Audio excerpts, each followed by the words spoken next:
Masa depan Lewandowski masih abu-abu di Barcelona. Uang dari Arab Saudi cukup untuk mengubah semua rencana, tetapi bagi Lewandowski, pertanyaan terbesar tetaplah kapan dan bagaimana dia akan meninggalkan Barcelona. Masa depan Robert Lewandowski memasuki fase paling kritis sejak bergabung dengan FC Barcelona.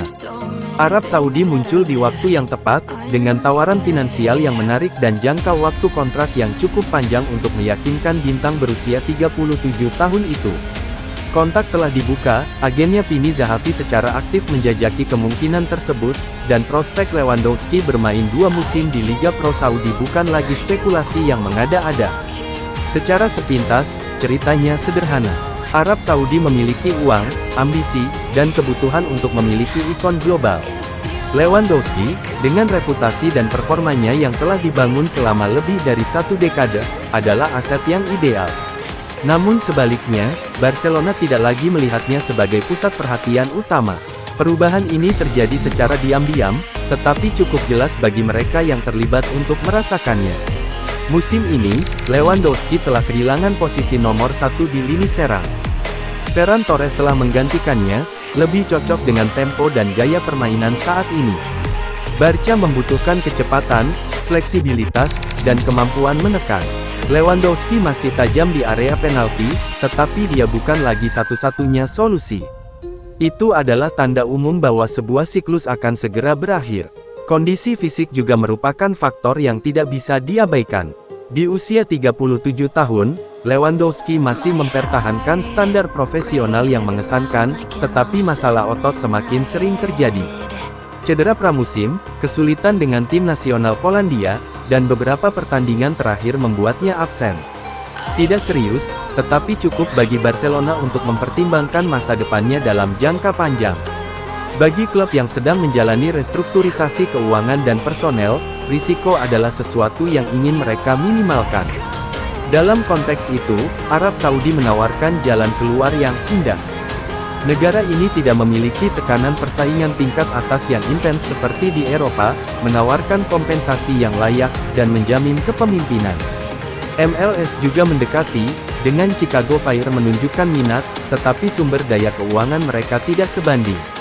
Oleh karena itu, keseimbangan sangat condong ke Timur Tengah. Barcelona memahami hal ini. Mereka menghormati Lewandowski, yang telah berperilaku teladan dan memberikan kontribusi signifikan selama 4 musim. Tetapi rasa hormat bukan berarti mempertahankannya dengan segala cara.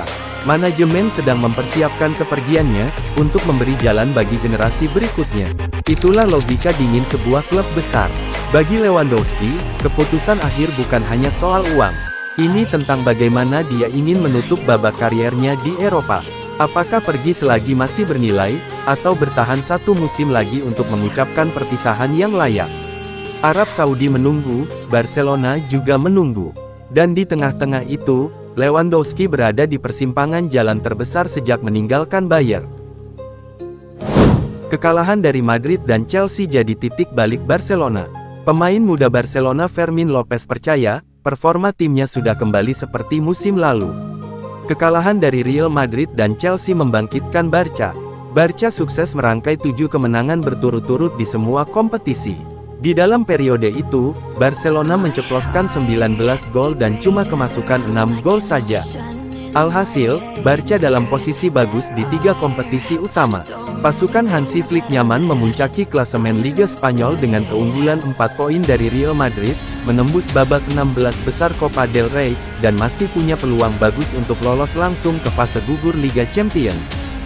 Menurut Fermin Lopez, penampilan impresif Barcelona itu tidak lepas dari 2 kekalahan penting, di kandang Madrid 1-2 pada Oktober silam, dan tersungkur 0-3 saat melawat ke Chelsea sebulan berikutnya. Kekalahan di El Clasico dan di London jadi titik balik buat tim. Itu adalah pertandingan-pertandingan di mana Anda bisa kalah, dan memang benar bahwa saat itu kami tidak sebagus biasanya, ucap dia kepada Sport. Namun, sejak masa itu tim sudah mengambil langkah ke depan, kembali ke performa kami seperti musim lalu.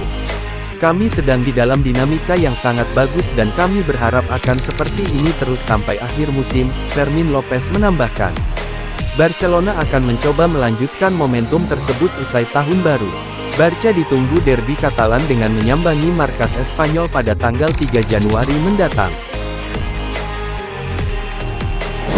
Spotify Camp Nou di Barcelona mengambil langkah lain menuju kapasitas penuh. Spotify Camp Nou terus mengalami kemajuan dengan tujuan mencapai kapasitas penuh pada musim depan. Stadium FC Barcelona saat ini memiliki kapasitas 45.000 penonton yang disetujui, yang diperkirakan akan segera ditingkatkan, terutama untuk pertandingan melawan Real Oviedo pada akhir pekan tanggal 25 Januari. Hingga tanggal tersebut, Barcelona tidak akan bermain di hadapan pendukung tuan rumah lagi. Target pertama adalah menjangkau 62.000 penonton, setara dengan 2 tingkat pertama stadium. Untuk mencapai hal ini, klub memerlukan apa yang disebut lisensi 1C, yang akan diberikan setelah negosiasi dengan Dewan Kota. Sementara pekerjaan pada bagian ini telah selesai, gambar terbaru menunjukkan bahwa konstruksi tingkat ketiga juga sedang berlangsung.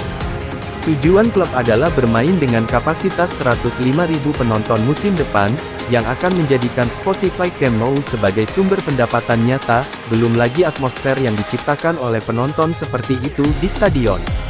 Fase terakhir adalah pembangunan atap, sebuah proses yang mengharuskan tim untuk kembali ke Montjuïc untuk jangka waktu tertentu. Namun, perusahaan konstruksi Limak telah menetapkan tujuan untuk mengisi kembali 105.000 tempat di Spotify Camp Nou. Ekspektasinya optimis setelah penundaan awal. Barcelona akhirnya dapat membuka kembali stadion mereka untuk La Liga dan Liga Champions, dan para penggemar sekali lagi menikmati menonton tim mereka bermain di rumah. Proyek konstruksi selalu lambat, namun laju saat ini menggembirakan dan menunjukkan bahwa musim depan sudah bisa dimainkan dengan kapasitas penuh 105.000 penonton.